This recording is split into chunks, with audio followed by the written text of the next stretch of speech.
귀한 찬양 감사합니다.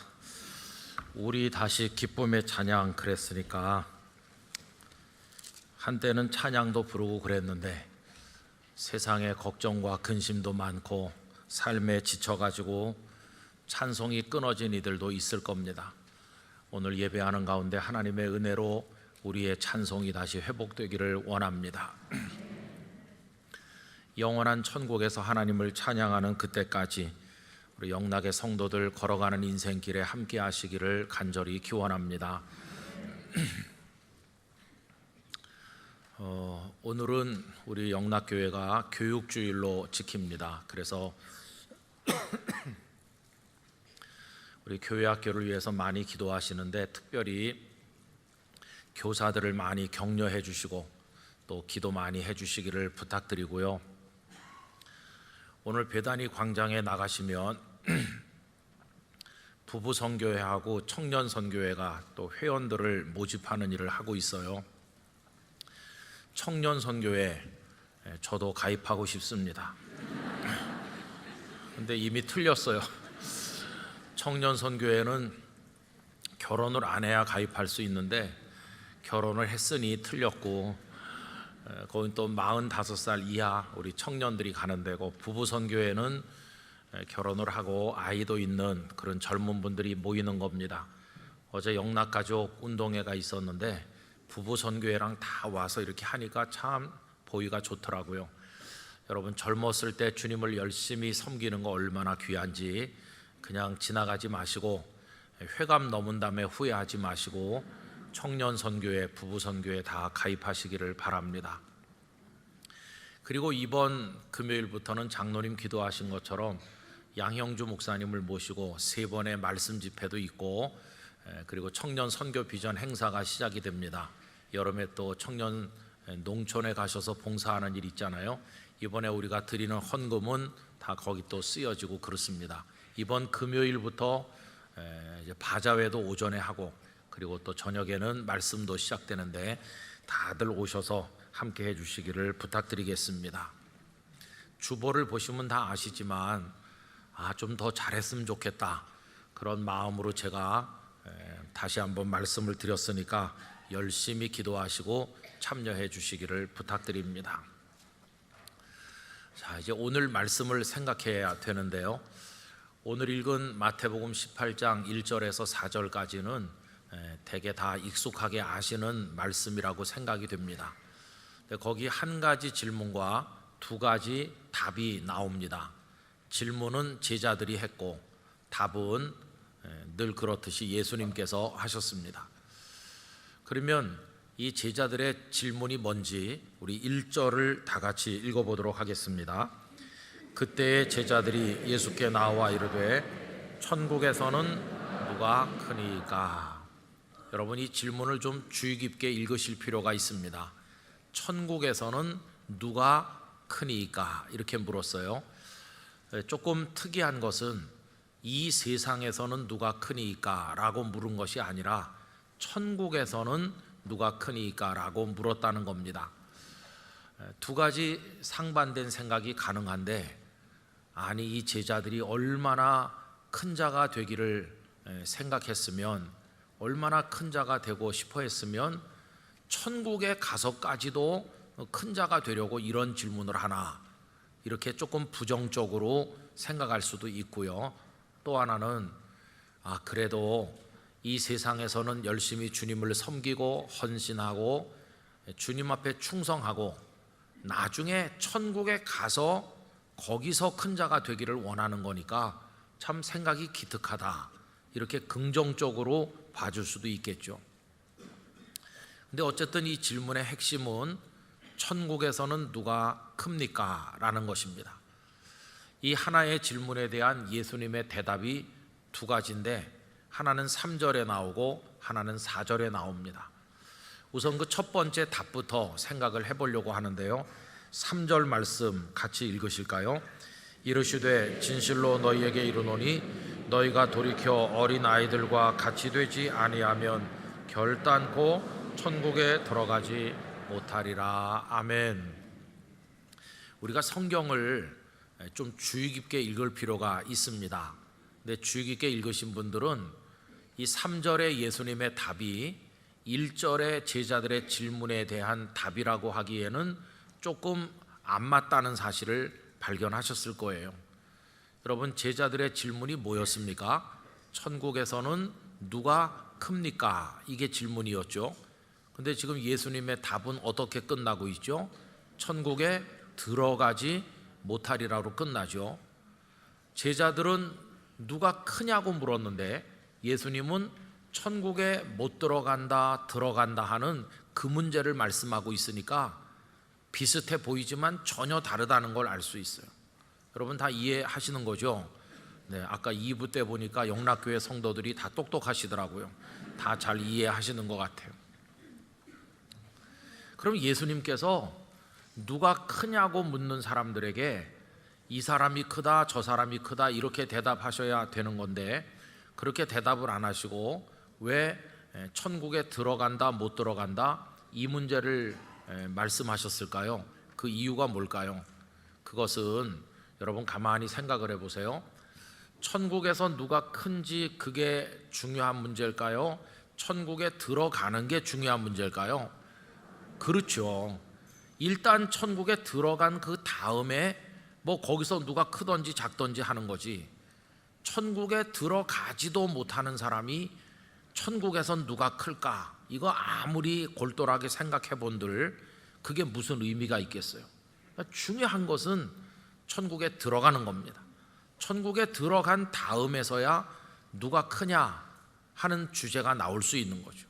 그래서 예수님께서는 그 3절에서 천국에서는 누가 크냐를 말씀하시는 대신에 그 누가 들어갈 수 있는지 그것부터 말씀하신 거예요. 자, 그러면 제자들이 질문을 이렇게 했으면 좋았을 뻔했어요. 주님, 어떤 사람이 천국에 들어갈 수 있습니까? 이렇게 먼저 묻고 그 다음에 그러면 천국에 들어간 사람들 중에서는 누가 큽니까? 이렇게 물었으면 아주 순서적으로 좋았을 뻔했는데 제자들이 그렇지는 못했습니다. 그래도 예수님께서는 대답은 순서대로 하시는 거죠. 3절에서 먼저 그 답을 주신 것을 볼 수 있어요. 자, 그럼 여러분, 천국에 들어가는 방법이 뭡니까? 3절을 아까 다시 생각해 보시면 어린 아이들과 같이 되지 아니하면 결단코 천국에 들어가지 못하리라 이렇게 하셨죠. 거기 결단코라는 단어를 사용하심으로써 굉장히 단호하게 말씀한 겁니다. 어린 아이들 같이 되지 아니하면 요행수는 없다, 절대로 들어갈 수 없다고 딱 잘라 말씀하신 거죠.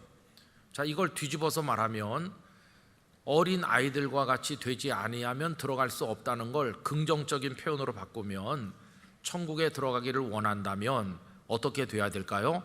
어린 아이들 같이 돼야 되는 거죠. 어린 아이들 같이 되면 돼요. 자, 그런데 이제 문제는 어린 아이들 같이 되는 게 뭔가 하는 것입니다. 여러분, 어린 아이들 같이 되는 게 뭡니까? 그래서 이걸 설명하기 위해서 많은 분들이 4절에서 힌트를 얻으려고 했어요. 4절을 한번 보세요. 이렇게 되어 있습니다. 그러므로 누구든지 이 어린아이와 같이 자기를 낮추는 사람이 천국에서 큰 자니라 라고 하셨죠. 그럼 여러분, 요 4절이 3절을 설명하는데 힌트가 될 수 있을까요? 없을까요? 4절을 이용해서 3절을 설명하면 그게 논리적으로 맞을까요? 안 맞을까요? 좀 안 맞죠? 왜 그러냐면 4절 끝에 뭐로 끝났습니까? 천국에서 큰 자니라로 끝나죠. 그러니까 4절의 예수님의 답은 1절에 있는 누가 큽니까? 라는 질문에 대한 답으로 딱 맞는 거예요.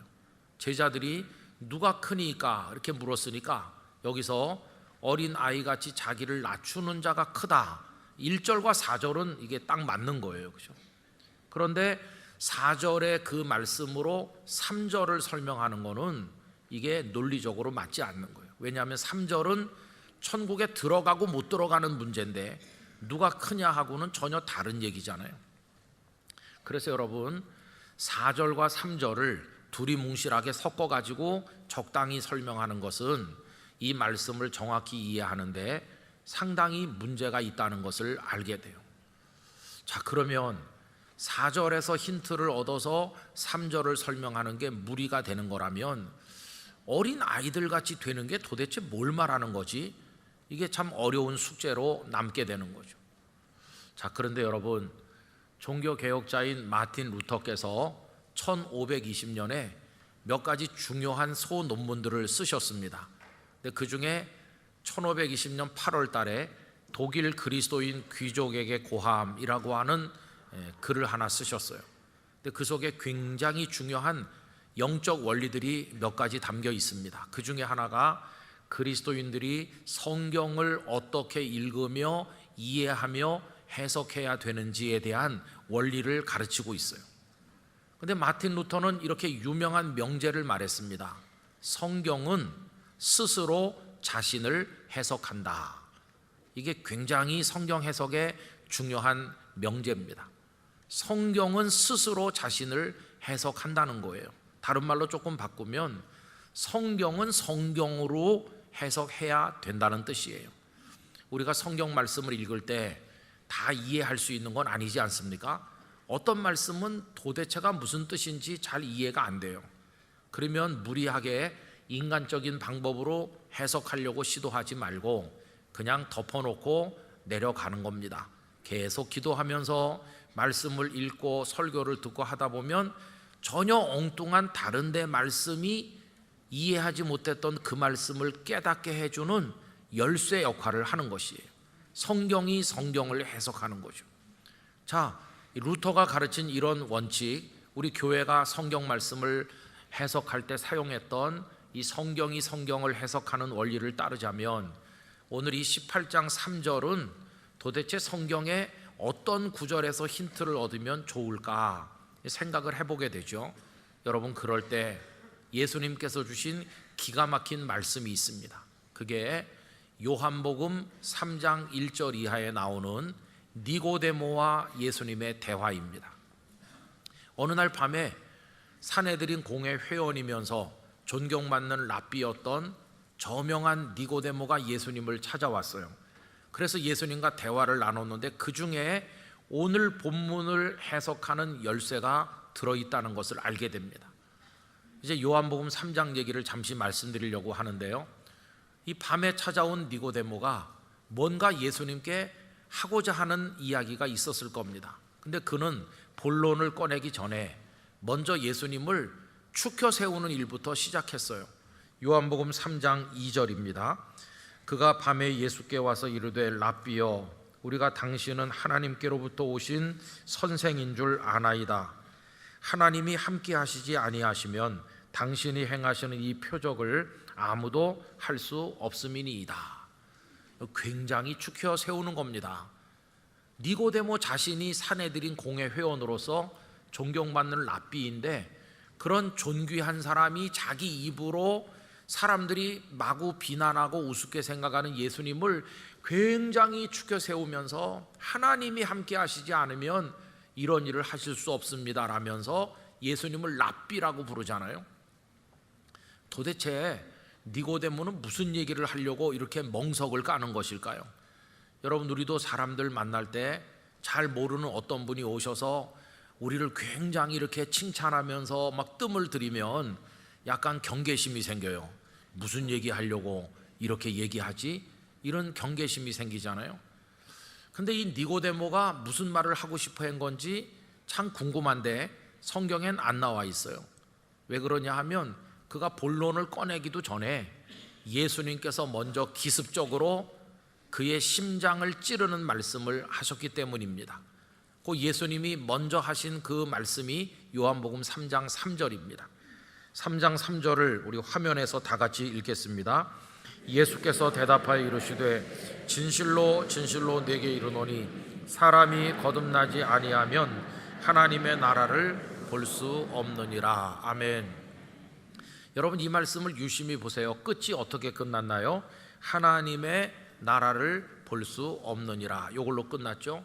하나님의 나라를 볼 수 없다는 것은 하나님 나라에 들어갈 수 없다는 말이고, 하나님 나라에 들어갈 수 없다는 말은 오늘 본문인 마태복음 18장 3절 끝에 천국에 들어갈 수 없다는 것과 같은 뜻이잖아요.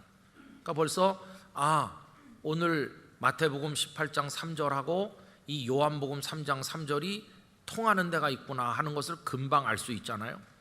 그런데 마태복음 18장 3절에서는 천국에 들어가는 조건이 뭐였습니까? 어린 아이 같이 되는 거죠.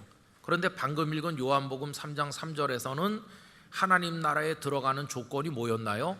거듭나는 거죠.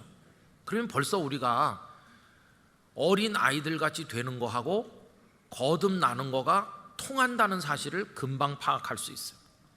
이게 성경이 성경을 해석하는 열쇠를 준다는 것을 알 수 있어요.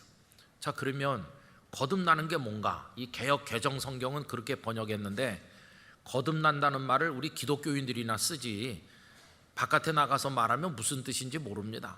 좀 쉽게 말하면 쉬운 성경 번역으로 다시 그 본문을 읽으면 이렇습니다. 예수님께서 대답하셨습니다. 내가 너에게 진리를 말한다. 누구든지 다시 태어나지 않으면 하나님의 나라를 볼 수 없다. 그러니까 거듭나는 게 뭡니까? 다시 태어나는 거죠. 여러분들이 영어 성경 보시는 분들도 많으실 텐데 거기는 born again이라고 돼 있어요. 다시 태어나는 게 거듭나는 겁니다.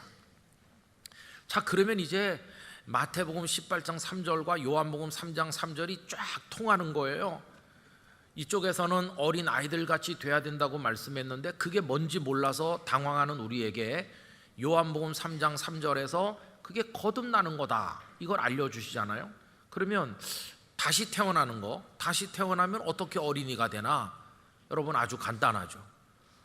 여러분 이 세상에 태어나실 때 어떤 모습으로 태어나셨어요? 키 180에 몸무게 70 이렇게 태어나셨어요? 그렇지 않죠? 이 세상에 태어나는 모든 사람은 아기로 태어나는 거예요. 아기. 세상에 태어나는 모든 사람은 아기로 태어나서 조금 지나면 어린이가 되는 거예요. 여러분 어린이가 되는 방법이 뭡니까? 다시 태어나면 어린이가 되는 거예요. 어린이. 벌써 이렇게 키가 크고 등치가 큰 사람은 안 되는 건데 다시 태어나면 그게 되는 거예요. 그래서 예수님의 얘기를 중간 결론을 말씀드리면 이겁니다. 천국에 들어가고 싶어? 하나님 나라를 보고 싶으니? 그러면 너 어린아이 같이 돼야 되는 거야. 어린아이가 되는 게 뭐냐고? 다시 태어나는 거야. 새 사람 되는 거야. 이게 예수님께서 주시는 말씀이라는 걸 알게 돼요. 자, 그럼 이제 문제는 뭐냐 하면 다시 태어나는 방법이 뭐냐는 거예요.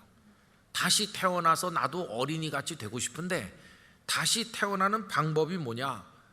여러분 이 얘기를 말씀했을 때 니고데모가 굉장한 랍비였지만 무슨 말뜻인지를 몰라서 당황했어요. 니고데모의 당황하는 모습이 요한복음 3장 4절에 나오는데 쉬운 성경으로 읽어드리겠습니다. 니고데모가 예수님께 물었습니다. 사람이 이미 나이가 많아 어른이 되었는데 어떻게 다시 태어날 수 있겠습니까? 어머니의 태 안에 다시 들어가 2번씩이나 태어날 수 있겠습니까? 여러분 이런 말을 하고 있는 니고데모가 좀 한심한 생각이 안 드세요? 아니 사람이 어떻게 어머니한테 들어갔다 다시 나와요? 근데도 이런 얘기를 지금 하는 거는 무슨 뜻인지 전혀 모르고 있다는 걸 알 수 있죠. 자, 그래서 니고데모에게 예수님께서 다시 태어나는 비결에 관해서 딱 말씀해 주세요. 그게 요한복음 3장 5절인데 우리 화면에서 쉬운 성경으로 다 같이 읽읍시다. 예수님께서는 이렇게 대답하셨습니다. 내가 너에게 진리를 말한다. 누구든지 물과 성령으로 태어나지 않는다면 그 사람은 하나님 나라에 들어갈 수 없다. 여기도 딱 말씀하시잖아요. 하나님 나라에 들어갈 수 없다. 오늘 마태복음 18장 3절에 천국에 들어갈 수 없다와 똑같아요. 아까는 어린 아이들 같이 돼야 되는 건데 그게 다시 태어나는 거듭나는 거였고, 그럼 거듭나는 방법이 뭡니까? 이 5절에서는 이렇게 말씀하시죠. 물과 성령으로 거듭난다. 다시 태어나는 방법, 그래서 어린이가 되는 법, 물과 성령으로 다시 태어날 수 있습니다. 여러분 이게 무슨 얘기일까요? 난생 처음 듣는 얘기가 아니라 우리가 이미 알고 있는 것이죠. 우리는 이미 죄 가운데서 죽은 존재입니다. 영적 죽음을 경험하고 죄와 허물 가운데 머물러 있었는데 하나님께서 우리를 불쌍히 여기사 독생자 예수님을 보내시고 십자가에 달려 우리의 형벌과 죄를 담당하시고 부활하심으로 영원한 생명의 길을 열어놓으셨죠.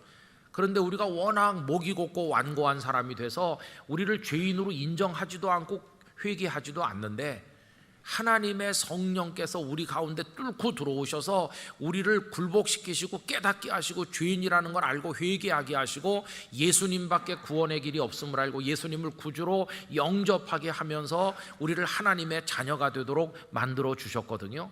그래서 우리가 세례도 받고 성령의 역사도 경험하는 것이죠. 물과 성령으로 거듭나 새 사람이 되는 거죠. 여러분, 이거는 우리가 무슨 노력을 많이 하거나 애를 쓰거나 무슨 참선 도를 닦거나 그래서 되는 게 아니라 하나님의 사랑과 은혜, 예수 그리스도의 십자가와 부활의 그 대속의 역사, 그리고 우리 속에 뚫고 들어오셔서 역사하시는 성령님의 역사로 되는 것이에요. 그래서 하나님의 자녀로 거듭나게 되는 것이고, 이젠 다시 하나님의 어린이가 되는 것이고, 이전 것은 지나갔으니 보라 새 것이 되었도다. 새로운 피조물이 새 사람이 되는 것이죠. 바로 그거를 이야기하는 겁니다. 그 외에는 천국에 들어갈 수 있는 방법은 없다. 예수님 그렇게 말씀하는 거예요. 니고데모, 네가 사내들인 공의 회원이고 대단한 랍비라 할지라도 네가 아무리 자부심이 많고 굉장해도 물과 성령으로 거듭나지 않으면 너 천국에 들어갈 수 없다. 이렇게 예수님 말씀을 하신 거예요. 여러분, 이 얘기와 관련해서 이제 오늘 18장 3절에 중요한 단어가 하나 있습니다. 18장 3절 중간에 뭐라고 그랬습니까? 너희가 돌이켜 어린 아이들과 같이 되지 아니하면 이라고 할 때, 거기 돌이켜라고 하는 단어가 굉장히 중요해요. 돌이키다, 이 동사는 스트레포라고 하는 동사인데, 여러분, 이건 서서히 한 10년 20년 시간이 흐르다 보니까 그 사람이 좀 변한 것 같다, 이런 뜻이 아니에요. 이 스트레포는 전격적이고도 급속하게 급작스럽게 방향이 확 바뀌는 거, 이걸 스트레포라고 하고 돌이켜라고 번역을 했어요. 우리가 죄인이었었는데 죄인인 줄도 모르고 살던 우리가 죄인임을 깨닫고 회개하고 예수님을 영접하고 하나님의 자녀로 다시 태어난 새 사람이 되는 것은 오랜 세월의 노력에 의해서 되는 게 아니라 하나님의 강권적인 역사에 의해서 갑자기 일어난다는 것이에요. 갑자기. 여러분, 이 예가 바울 사도이시죠. 바울이 사울이란 이름을 가지고 살 때 그는 굉장했습니다. 날 때부터 로마 시민권자고 가말리엘 문화에서 많은 학식을 배웠고 율법의 흐르는 흠이 없는 골수 바리새인이고, 그리고 유대 지도자들에게 신뢰를 받으면서 그는 출세가 보장된 이 세상에서도 큰 사람이고 그들의 관점에서 보면 천국에서도 큰 자가 될 게 분명해 보이는 그런 사람이 바울이었어요. 근데 그가 사울일 때 그렇게 사는 거죠. 그런데 그가 어떻게 바울로 하루아침에 돌이키게 됐나요? 그가 다마스커스로 가는 길에서 태양빛보다 더 밝은 예수님의 빛으로 쫙 비춤을 받았을 때 그는 하나님의 강권적인 역사 안에서 갑자기 돌이키게 되어서 사울이 바울 된 것이었어요. 그 다음부터 그는 그동안 자기가 그렇게 자랑스럽게 생각했던 세상의 모든 것들을 빌립보서 3장에서 다 배설물로 여기고 그리스도 예수를 아는 지식이 가장 고상하다고 고백하는 예수님의 사람으로 돌이키게 되었습니다. 그는 바울의 인생을 살아가게 된 거 아닙니까? 그는 하나님의 능력 가운데서 물과 성령으로 거듭났다는 것을 알 수 있어요. 성도 여러분, 옛사람인 채로는 절대로 천국에 들어갈 수 없습니다. 반드시 그리스도 안에서 새 사람이 돼야만 합니다. 예전에 그 더러운 영을 가진 사람으로서는 하나님 나라를 볼 수 없고, 이젠 그리스도 안에서 씻김받은 하나님의 자녀로 다시 태어난 사람만이 천국의 백성이 될 수 있는 것이죠. 그래서 오늘 3절의 뜻이 그런 겁니다. 그런데 그동안 이 말씀을 읽을 때 우리가 혼란을 느꼈던 건 그 이유가 뭐냐 하면 4절에서 힌트를 발견해서 3절을 설명하려고 했기 때문이에요. 그래서 이렇게 많이 설명했죠. 천국에 들어가고 싶으냐? 어린아이들 같이 되라. 어린아이들 같이 되는 게 뭐냐고? 4절에 봐라. 자기를 낮추는 거지. 자기를 낮추면 되는 거야. 너 겸손해라. 그리고 거기다 몇 가지 더 얹어서 어린애들이 얼마나 순진하냐, 착하냐, 애들은 욕심도 없고 애들은 진짜 천진무구하지 않니? 너도 그렇게 천진난만한 어린애 같은 착한 애가 되고 그러면 너도 천국에 들어간다. 이런 식으로 설명했는데, 그러면 천국이 마치 내가 어린아이가 되려는 율법적인 도덕적인 노력을 오래 하면 들어갈 수 있는 것처럼 설명이 이상해지잖아요. 여러분, 그리고 심각한 건 뭐냐 하면요, 누가 애들 보고 순진하다고 합니까? 여러분, 애들이 순진해 그렇게 말하는 어른이 순진한 거지. 아이고 요새 애들 순진 안 해요. 꿈 깨셔야 돼요. 꿈 깨. 할아버지 할머니들이 애들이 오면 좋아가지고 막 어쩔 줄 모르다가 한나절 있어 보면 이놈이 영악스럽고 욕심이 많고 이놈이 생각했던 천진난만한 애가 아니라는 걸 알게 되면 가면 더 기뻐하는 거예요. 가면. 아이고, 이 녀석들이 어른들 틈에 가만히 있잖아요. 눈치 보면서. 이거는 겸손해서 가만히 있는 게 아니에요. 가만히 보니까 판세가 불리하니까 전략적으로 가만히 있는 거지. 자기들끼리 모아놓으면요, 거기도 힘센 녀석이 나와서 장난감 다 차지하고 휘젓고 다닌다고. 얼마나 욕심이 많다고요. 누가 학습시키지 않았는데도 욕심이 얼마나 많은지. 우리 손주 녀석 이제 1년 반밖에 안 됐는데 막 땅바닥에 띠굴띠굴 굴르려고 달려들고, 유모차를 타야 되는데 기어코 안 타고 자기가 밀고 다니는 거예요. 어휴, 고집도 세고요. 요새 애들 순진 안 합니다. 절대로 순진하지 않아요. 그리고 참 이상한 건 누가 가르치지도 않았는데 얼마나 명석한지 저절로 터득해가지고 거짓말도 잘해. 애들이 거짓말도 잘해. 여러분, 오죽하면 부모가 그걸 인정하겠어요? 여러분, 누가 와서 당신 아이가 못됐더라 그러면은 다 화를 벌컥 내겠죠. 근데 유아 세례 받을 때 보면 몇 달 되지도 않는 애를 안고 와갖고 엄마 아버지의 입으로 죄인이라고 그러잖아요. 죄인. 하나님의 은혜가 아니면 구원받지 못할 죄인인 줄 믿습니다. 친부모가 자기 애를 죄인이라고 인정하잖아요. 좀 사이즈가 작아서 그렇지 우리 애들도 다 죄인이에요. 죄인. 그러니까 뭐 애들처럼 뭐 순진하게, 애들처럼 착하게, 애들처럼 욕심 없이 그 안 맞는 말이에요. 그래서 여러분, 그렇게 3절을 설명하면 안 되고 어린 아이들처럼 된다는 거, 그게 뭔가? 그게 거듭나는 겁니다. 거듭나 새 사람 되는 겁니다. 어떻게 거듭나나? 어머니 뱃속에 들어갔다 나오는 게 아니라 물과 성령으로 거듭나는 겁니다. 하나님의 능력과 은혜로 거듭나는 겁니다. 그래서 새 사람 되지 않으면 천국에 들어갈 수 없는 겁니다. 우리 오늘 교육주일인데 우리 아이들을 영유아 유치부부터 계속 보내는 이유가 뭡니까? 아까 말씀드린 것처럼 욕심도 없고 순진하고 착하고 그런 애로 만들려고 보내는 건가요? 물론 그런 성품의 변화도 오긴 오지만 우리가 아이들을 교회 학교에서 키우는 가장 중요한 목적은 천국에 들어가는 자녀가 되게 하려고, 천국에 들어가게 하려고 해요. 거듭난 새 사람이 되게 하려고. 우리 자녀들이 그 은혜를 경험해야 되는 거죠. 그냥 착하기만 하면 안 되고 주님을 만나서 새 사람으로 거듭난 아들, 딸이 돼야 되는 것입니다. 그렇게 되고 나서 이제 그 다음에 자기를 낮추기도 하고, 그건 나중 얘기죠. 자, 이제 예수님의 두 번째 답이 4절인데 아까 4절 한번 읽었지만 이번에 다 같이 읽읍시다. 그러므로 누구든지 이 어린아이와 같이 자기를 낮추는 사람이 천국에서 큰 자니라. 여러분, 4절을 잘하면 3절이 되는 게 아니고요, 3절에서 거듭난 새 사람이 되면 4절은 물이 높은 데서 낮은 데로 흐르듯이 저절로 되는 겁니다. 저절로. 한번 바울을 생각해 보세요. 바울이 얼마나 핍박자로 하나님 앞에 나쁘게 살았습니까? 그런데 하나님의 손이 자신을 사로잡아 하나님의 능력으로 자기를 돌이키게 해서 하나님의 사람으로 다시 태어나게 하시는 그 은혜를 경험했잖아요.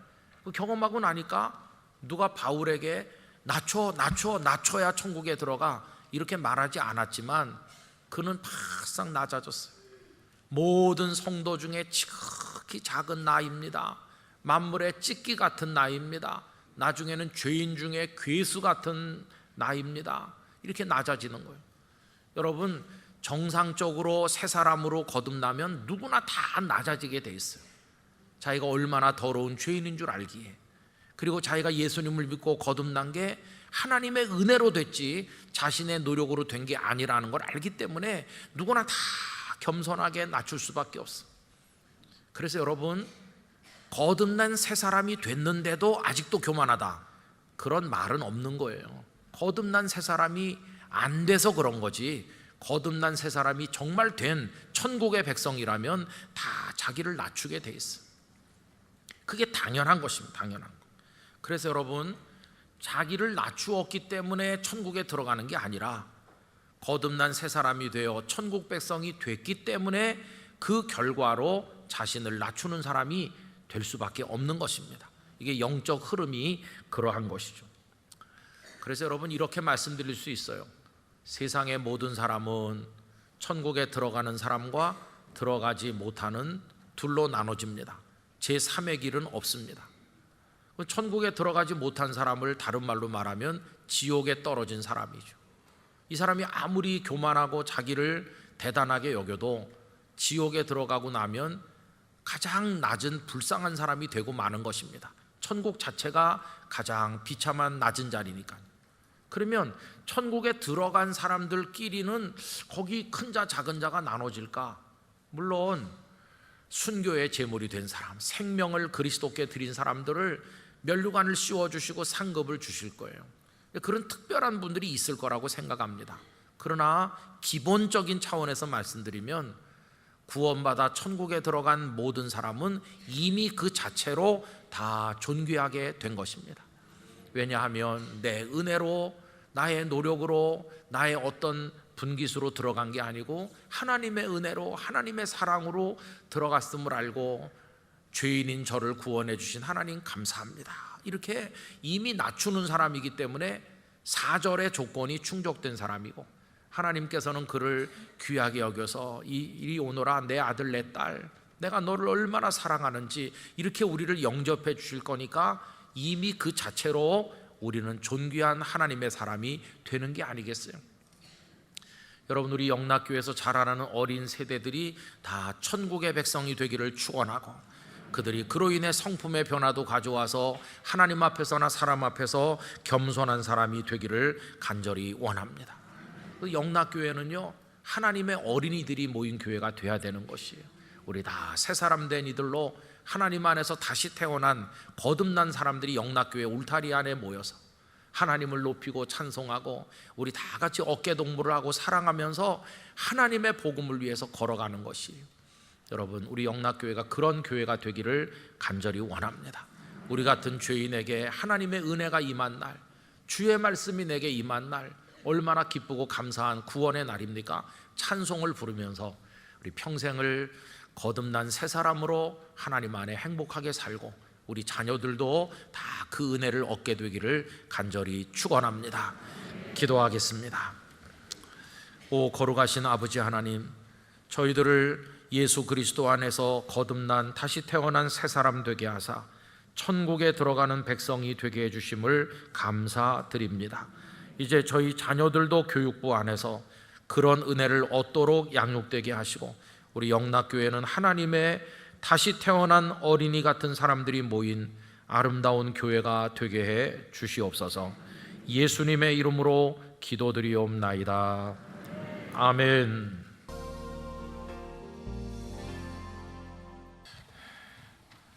옛날이나 지금이나 하나님께서는 우리를 부르시죠. 방금 전에 찬양한 것처럼 돌아오라 이렇게 말씀하셨는데, 그동안에 하나님을 떠나 살았다고 생각하는 분들이 이 가을이 되어 다 하나님 앞으로 가까이 나오시기를 바랍니다. 코로나가 끝난 건지 안 끝난 건지 잘 모르겠어요. 바깥에서 보면 끝난 것 같기도 한데, 우리 교회에서 보면 목사님 나는 아직도 안방이 좋사오니 그러면서 집에서 영상 보는 분이 아직도 많아가지고 안 끝난 것 같은데, 이젠 좀 오셔서 저랑 악수도 하고 다 듣고 계시죠? 집에서 지금 절 좀 보시고 그래서 이제 다 교회로 예배당 예배로 오시면 좋을 것 같고요. 또 우리 예수님은 수고하고 무거운 짐진 자들을 부르셨잖아요. 인생의 무거운 짐을 진 분들도 다 주께로 오셔서 그 짐 벗어놓고 하나님 안에서 평안과 자유를 얻으시기를 바랍니다. 무더위도 그 많이 오던 비도 우리 잘 이겨냈는데 하나님의 은혜입니다. 오늘 9월 첫 주일 이 3부 예배, 위태롭고 어지러운 나라 또 힘든 남북관계 하나같이 쉬운 게 없었는데 오늘도 이런 평안을 주셔서 우리가 하나님 앞에 예배할 수 있게 된 거 정말 하나님의 사랑이 아닐 수 없습니다. 깊이 감사하는 마음으로 이 예배를 하나님께는 올려드리고 우리는 예배를 즐긴다고 할까요? 기쁨으로 참여하고 여러분 마음 구석구석에 하나님의 은혜가 충만하시기를 바랍니다. 오늘 우리가 마태복음 13장을 읽었는데 13장에는 비유가 7개나 나옵니다. 그래서 어떤 분들은 마태복음 13장을 비유장이라고 별명으로 부르기도 합니다. 근데 그 대부분의 내용이 천국과 관련이 있기 때문에 천국 비유들이 많이 있지요. 그런데 맨 처음에 나오는 어떤 사람이 4종류의 땅에 씨를 뿌리는 그 이야기, 그 비유 하나만 빼놓고 나머지 6개 비유는 시작하는 구조가 똑같습니다. 어떻게 시작하느냐 하면 천국은 마치 무엇과 같으니 라고 시작하는 구조를 가지고 있습니다. 근데 오늘 우리가 읽은 45절과 46절도 그런 구조로 시작이 되죠. 여러분 45절 말씀 우리 같이 소리내서 읽어봅시다. 또 천국은 마치 좋은 진주를 구하는 장사와 같으니, 똑같은 구조로 시작이 되었죠. 근데 이 오늘 읽은 45절 46절의 이 비유는 일반적으로 그 앞에 나오는 44절의 비유와 한 묶음으로 생각될 때가 많았습니다. 44절은 소위 밭의 감추인 보화의 비유라고 부르는데 44절 같이 읽어보실까요? 천국은 마치 밭에 감추인 보화와 같으니 사람이 이를 발견한 후 숨겨두고 기뻐하며 돌아가서 자기의 소유를 다 팔아 그 밭을 사느니라. 아멘.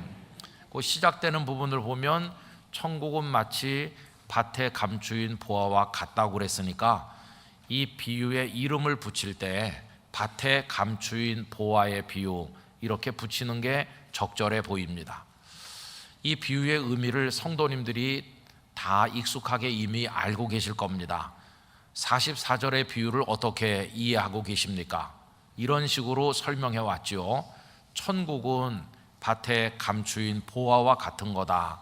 이 보화가 얼마나 귀한 것인지 발견한 사람이 집에 돌아가서 자신이 가진 모든 걸 아까워하지 않고 다 팔아서 그 밭을 샀다. 왜냐하면 그 보화를 얻기 위해서. 마찬가지로 천국은 이 세상에서 비교할 수 없는 가장 귀한 것이기 때문에 인생의 모든 걸 다 걸고 모든 걸 다 쏟아 부어서라도 반드시 천국을 얻어야 한다. 이렇게 그 비유의 의미를 설명해 왔지요. 자, 그러면서 오늘 읽은 45절과 46절의 비유를 이제 44절의 비유와 한 묶음으로 생각한다고 그랬잖아요. 그럼 이제 오늘 읽은 비유는 어떻게 이해해 왔느냐 하면은 오늘 비유는 그 속에 진주 이야기가 나오니까 이름을 붙이기를 진주 비유다 하면서 이렇게 설명해 왔습니다. 천국은 아주 극히 값진 진주와 같다. 그런데 진주 장사가 그 진주를 발견한 다음에 돌아가서 자신의 모든 걸 다 팔아서 그 진주 하나를 샀는데 천국이 그렇게 귀중한 것이기 때문에 너희의 인생을 모두 다 걸고 다 쏟아부어서라도 반드시 천국을 얻어야 한다. 이렇게들 설명을 많이 했습니다. 자, 여러분, 이렇게 설명을 했을 때 어떻게 됩니까? 그 앞에 밭에 감추인 보화의 비유와 오늘 읽은 이 비유가 의미가 같은 게 되죠. 똑같은 내용의 결론에 도달하게 되죠. 그러면 정말 그런 것일까? 예수님께서는 똑같은 의미의 비유를 반복해서 말씀하신 것인가 하는 생각을 해볼 필요가 있지 않겠습니까? 어떤 분들은 이렇게 생각합니다. 그 밭에 감추인 보화의 비유가 너무도 중요하기 때문에 예수님께서는 진주를 통해서 한 번 더 강조하신 것이다. 두 비유의 의미가 동일하다 생각을 하는 사람들이 있습니다. 그러면서 오늘 비유가 또라는 글자로 시작하잖아요. 또라고 하는 것은 그 앞에 나오는 것과의 연관성을 말해주는 것이니까 이 두 비유를 한 묶음으로 생각하는 게 맞다, 이렇게 설명하는 분들이 계시죠. 그러나 여러분, 조금 그 설명이 어색한 것 같아요. 왜 그러냐 하면 오늘 본문 바로 다음에 47절부터 소위 그물 비유라는 게 나오는데, 그물 비유도 역시 또 이렇게 시작하고 있잖아요. 여러분, 그러면 또로 시작하면 그 뒤에 나오는 비유가 앞의 비유와 내용이 같은 겁니까? 아닙니다. 그물 비유는 그 의미가 완전히 다른 거죠. 완전히 다른데도 또로 시작하고 있어요. 그 또는 의미가 같기 때문에 쓰신 말이 아니라 천국을 여러 가지로 설명하면서 한 가지 더 추가해서 말한다는 뜻으로 또 이렇게 하신 것뿐이죠. 더군다나 오늘 이 비유를 자세히 읽어보면 이 비유에게 진주 비유라는 이름을 붙이는 게 과연 옳은 것인가 하는 의심을 하게 돼요. 여러분, 성경은 정확히 읽어야 되지 않겠어요? 45절 말씀을 다시 한번 보시기를 바랍니다. 또 천국은 마치 좋은 진주를 구하는 장사와 같으니 라고 되어 있죠. 이것이 진주 비유가 되려면 또 천국은 좋은 진주와 같으니, 그러면 진주 비유라고 하면 되겠죠. 그런데 방금 읽으신 것처럼 진주와 같다고 말씀하신 게 아니라 좋은 진주를 구하는 장사와 같다는 거예요. 그러니까 이 비유의 이름을 다시 붙인다면 좋은 진주를 구하는 장사의 비유라고 하는 게 맞다는 걸 알게 돼요. 이렇게 이 비유를 다시 들여다보면은 그 의미가 많이 달라진다는 것을 알 수 있는 거죠. 그래서 진주의 비유가 아니라 진주를 구하는 장사를 말하는 거예요. 그런데도 그 밭에 감추인 보화의 비유와 이 비유가 같은 내용의 비유인 것처럼 생각되어 온 이유는 뭘까요? 그거는 그 중간에 동일한 부분이 반복되기 때문인데, 다 팔아서 산다 하는 게 그 앞에 44절에도 나오고 그 오늘 읽은 본문에도 나오다 보니까 다 팔아서 산다는데 너무 마음을 쓰다 보니까 이 두 비유가 같은 의미의 비유인 줄로 생각하게 된 것이죠. 근데 여러분, 예수님께서는 이 비유를 같은 의미로 말씀하신 게 아니라 우리에게 전혀 다른 의미를 주시기 위해서 오늘 본문의 비유를 말씀하셨다고 생각하는 것입니다. 자, 그러면 이 비유를 이렇게 제가 한번 말씀드려 보면 그 상황이 조금 더 쉽게 이해되실 거예요. 아주 진주 업계에서 최고로 존경받는 진주를 평생 동안 다루은 유명한 장사꾼이 계시다고 합시다. 이분은 진주에 좀 흔한 말로 도가 통한 분이에요. 그런데 어느 날 동료와 후배들에게 이렇게 말하는 거죠. 내가 지금까지 보아온 모든 진주와 비교할 수 없는, 내 생애 처음 보는 정말 극히 값진 진주를 내가 하나 발견했습니다. 내가 이제 그 진주를 사러 가는데 생각 있으면 당신들도 오시겠소? 이래가지고 많은 사람들이 동행한 거죠. 도대체 어떤 진주길래 이분이 이렇게 감탄하시나. 그래서 가서 그 진주를 보고 모두 다 어이가 없어서 입을 떡 벌리는 겁니다. 왜 그러냐 하면 이분이 최고의 진주라고 말한 걸 보니까 최고이기는커녕 최악의 진주거든요. 흠이 얼마나 많은지, 얼마나 못생겼는지, 빛깔이 안 좋은지, 값이 나가지 않는 이렇게 형편없는 진주를, 아니 이분은 어떻게 생애 처음 만나는 진주라고 말씀하시나, 모두가 다 어안이 벙벙해가지고 말리는 거죠. 잘못 보신 것 같습니다.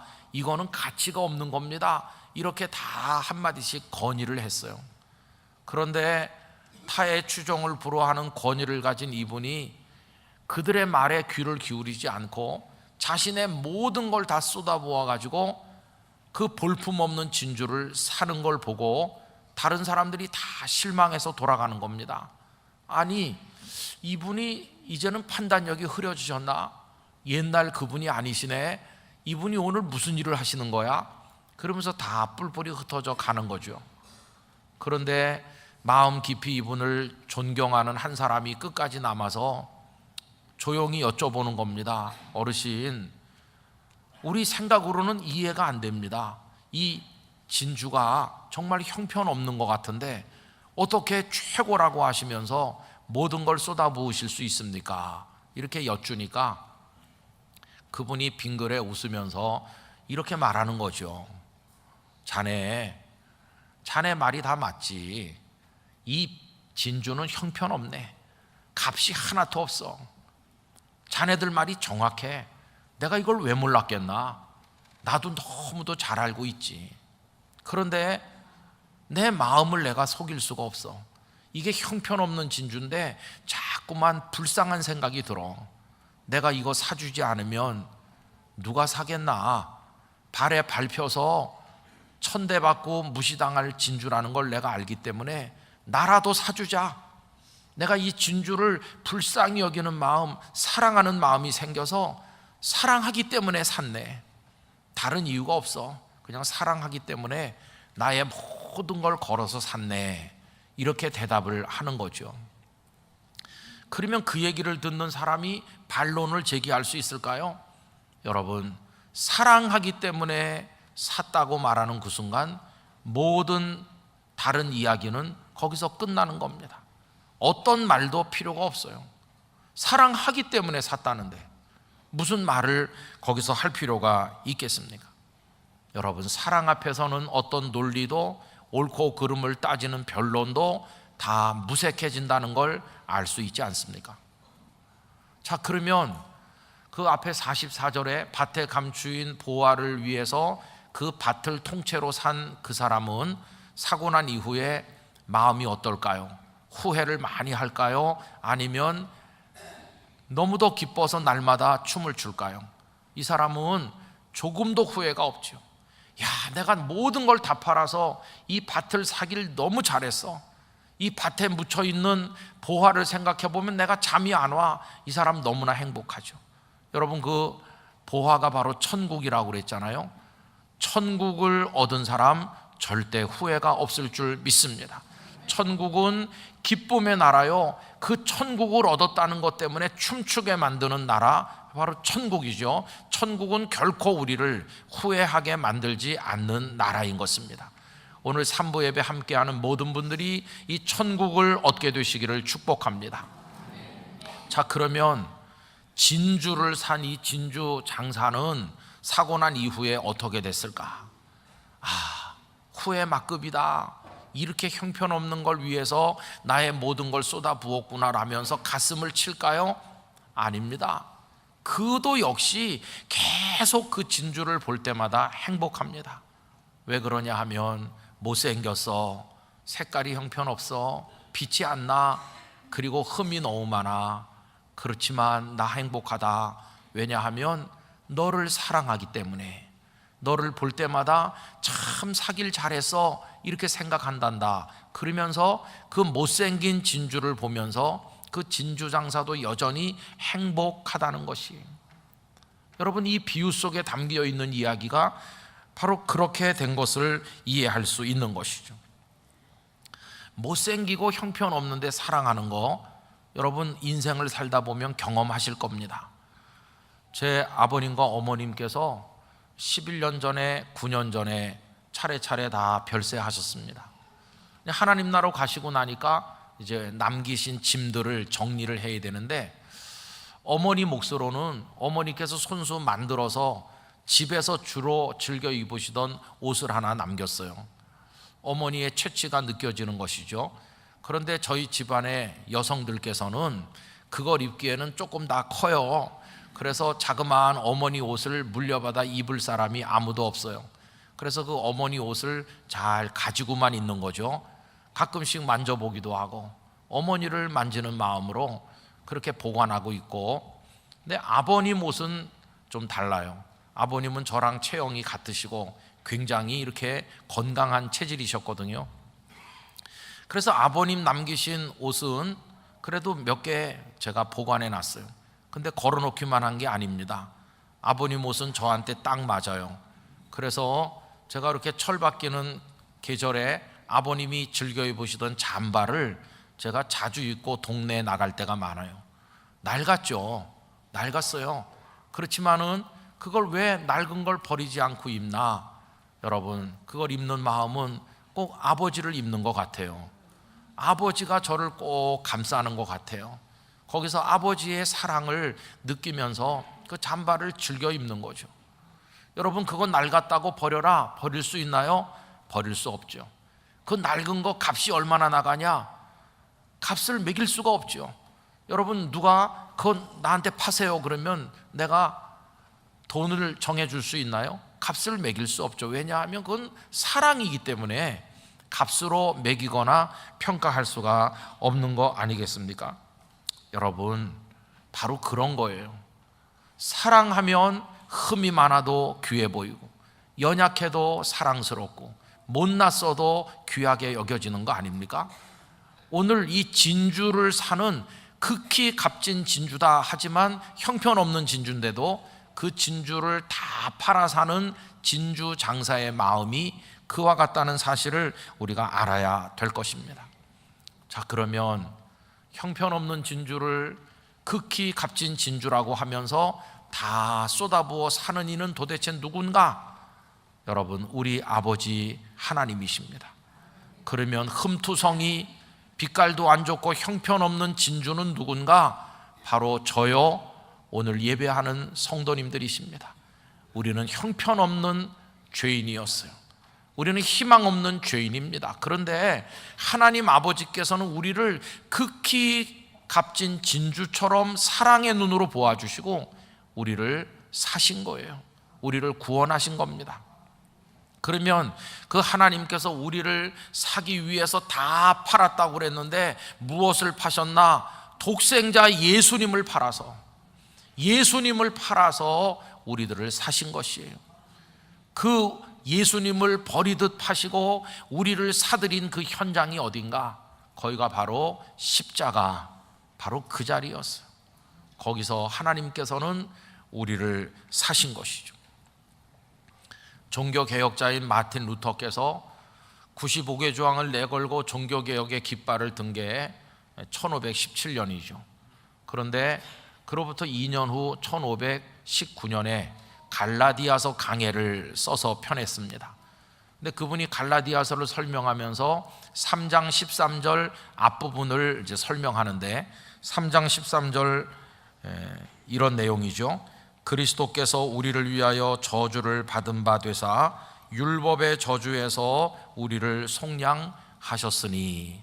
여러분, 저주는 우리가 받는 건데 우리의 저주를 예수 그리스도께서 대신 받으시기 위해서, 그래서 우리를 속량하신다. 이 속량이라는 말은 노예로 팔려 나온 사람을 대가를 지불하고 살 때 그 지불하는 걸 속량한다 이렇게 표현하잖아요.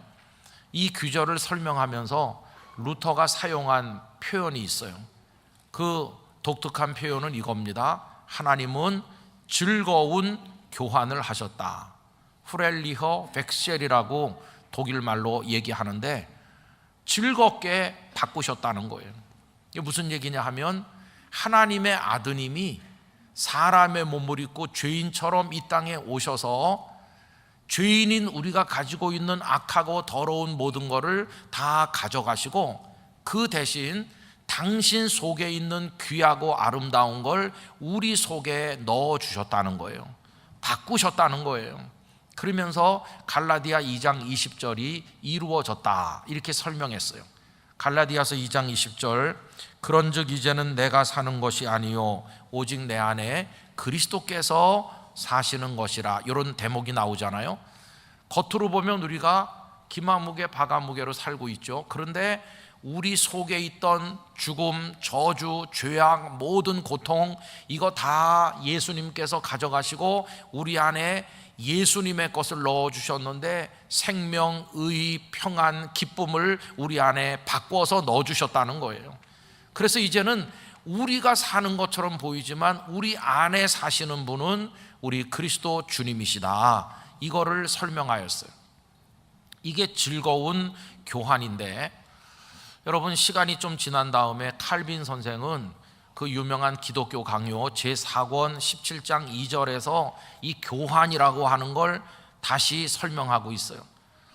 칼빈은 고린도후서 5장 21절을 먼저 거기 적어 놓았습니다. 하나님이 죄를 알지도 못하신 이를, 하나님을 이제 진주장사라고 생각해 보세요. 죄를 알지도 못하시니, 독생자 예수님이시죠. 그분을 우리를 대신하여, 대신한다는 거 바꾸는 거죠. 죄로 삼으신 것은 우리로 하여금 그 안에서 하나님의 의가 되게 하려 하심이라. 이 성경 말씀을 써놓고 이제 교환에 관해서 설명하고 있는데, 예수 그리스도와 우리 사이에서 뭐가 어떻게 달라졌는지를 잘 들어보시기 바랍니다. 이것은 놀라운 교환이다. 그리스도께서는 측량할 수 없는 자비로서 우리에게 이 일을 행하셨다. 그분께서 사람의 아들이 되어 우리와 함께 하시고 그 대신 우리를 하나님의 아들이 되게 하셨다.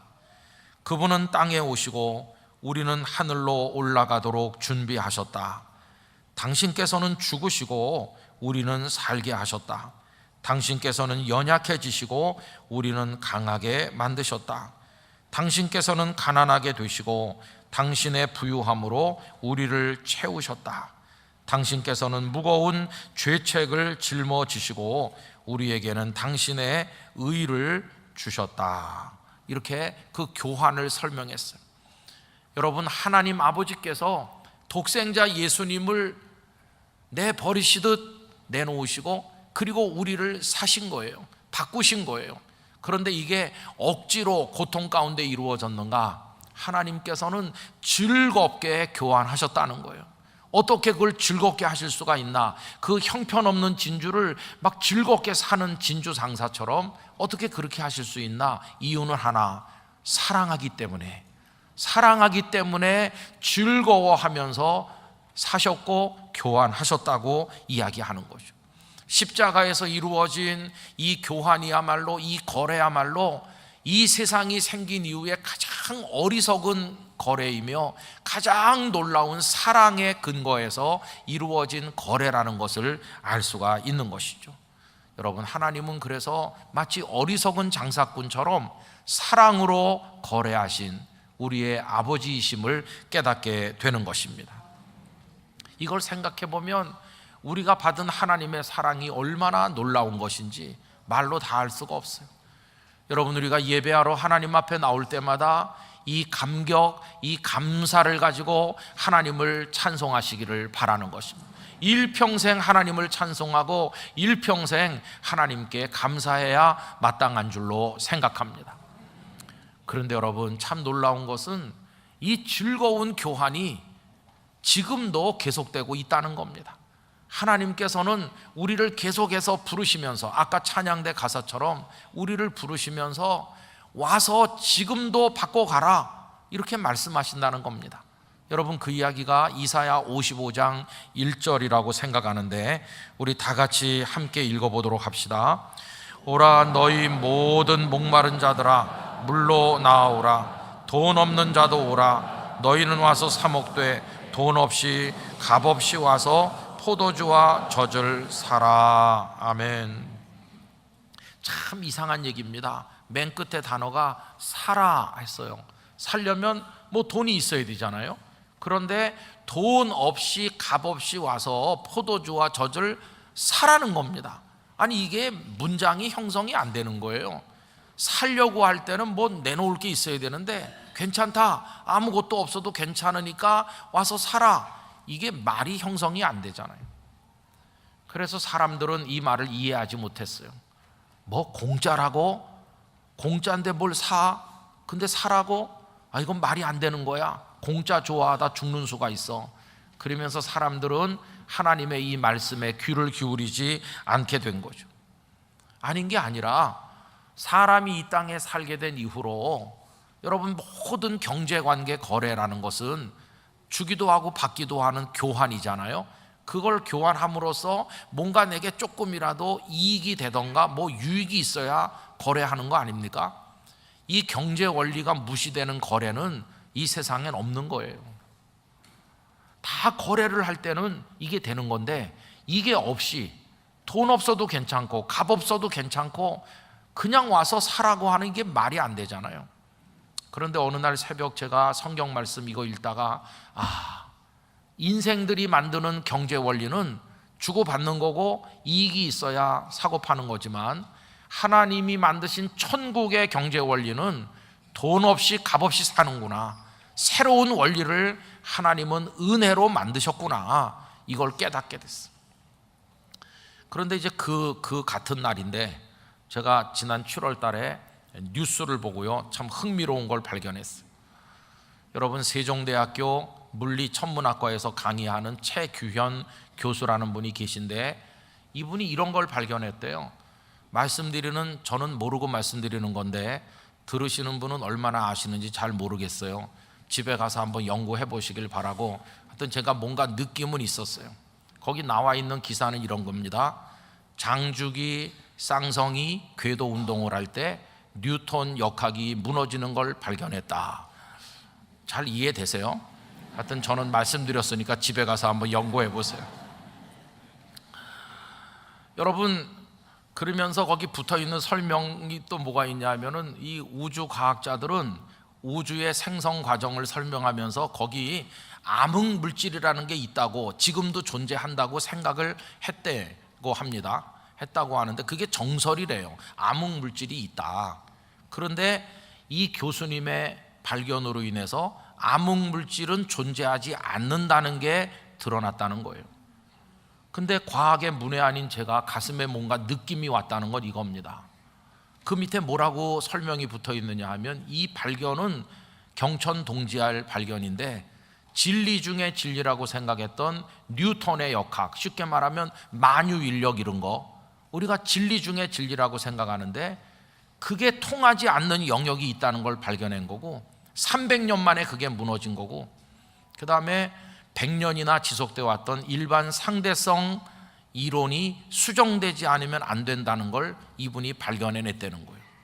여러분, 뉴턴의 인력 법칙은 우리 학생 때부터 배웠던 건데 그게 수정돼야 된다 그러면 굉장한 거 아니에요. 그게 같은 날 제가 뉴스도 받고 이 말씀도 읽었어요. 그러면서 제 마음속에 이 세상에도 철석같이 믿는 게 무너지는 것도 있구나. 그러면 뭐 경제 원리가 꼭 주고받는 거래만 있나? 아니지. 하나님은 새로운 경제 거래 방식을 만드셨는데 돈 없이 사는 거다. 돈 없이 사는, 세상엔 없지만 하나님은 만드시는 놀라운 방식이 있는 거다. 왜 사람들은 이걸 믿지 않을까? 사람들이 이걸 믿지 않았어요. 그래서 돈 없이 사라고 하니까 하나님을 이상한 분으로 생각하면서 다 우상에게로 가서 엉뚱한 거 사는데 인생을 걸어요. 다 쏟아붓고 배부르게도 못할 걸 사서 먹어보는 거죠. 하나님 안타까워서 그들에게 말씀하시는데 55장 2절에 이렇게 이어지고 있는 거죠. 너희가 어찌하여 양식이 아닌 것을 위하여 은을 달아주며 배부르게 하지 못할 것을 위하여 수고하느냐? 내게 듣고 들을지어다. 그리하면 너희가 좋은 것을 먹을 것이며 너희 자신들이 기름진 것으로 즐거움을 얻으리라.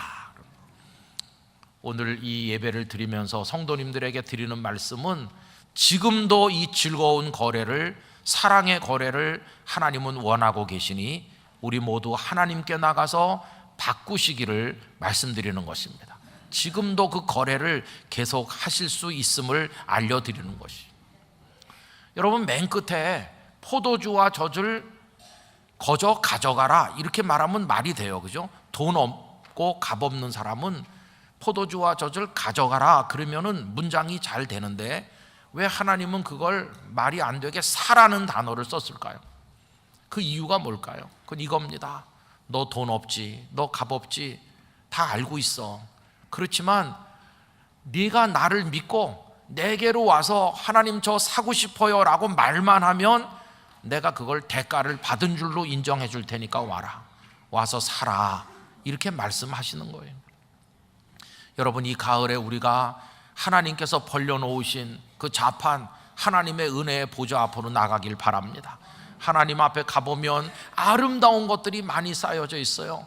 여러분의 것을 가져가서 거기다 내려놓으시고 하나님이 준비하신 걸로 바꿔 오시기를 부탁드립니다. 눈물을 가져가셔서 거기다 놓으시고 기쁨으로 바꾸시기를 바랍니다.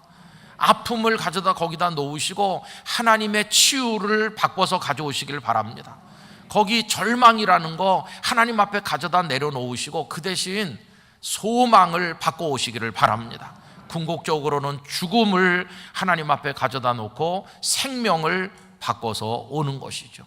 하나님은 이걸 계속해서 지금도 즐거움으로 교환하자, 바꾸자고 말씀하시면서 찾아 나오는 걸 대가를 지불한 걸로 인정해 줄 테니 와서 살아, 살아, 이렇게 말씀하고 계신 것입니다.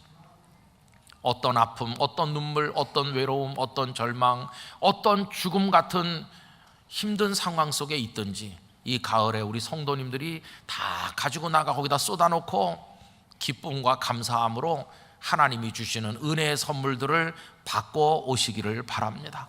그 힘으로 이 세상을 승리하는 성도가 되시기를 간절히 기원하는 것입니다. 사랑으로 거래하시는 아버지 하나님이십니다. 그 아버지 하나님이 우리들의 아버지이십니다. 이 은혜와 축복 가운데 살아가시기를 간절히 축원합니다. 기도하겠습니다. 거룩하신 아버지 하나님, 하나님께서는 값없는 진주를 값진 진주로 사랑의 눈으로 보아주시고 독생자 예수님을 쏟아 부으시듯 십자가에 버리시고 우리를 사시듯 하셨습니다. 그 은혜로 저희가 구원받았습니다. 지금도 이 사랑의 거래가 계속 이루어지는 줄로 믿습니다. 우리의 아픔과 눈물 다 가지고 나가 하나님 앞에 내려놓고 하나님의 위로, 기쁨과 치유, 평안과 감사를 받고 올 수 있는 저희들이 되게 하여 주시옵소서. 예수님의 이름으로 기도하옵나이다. 아멘.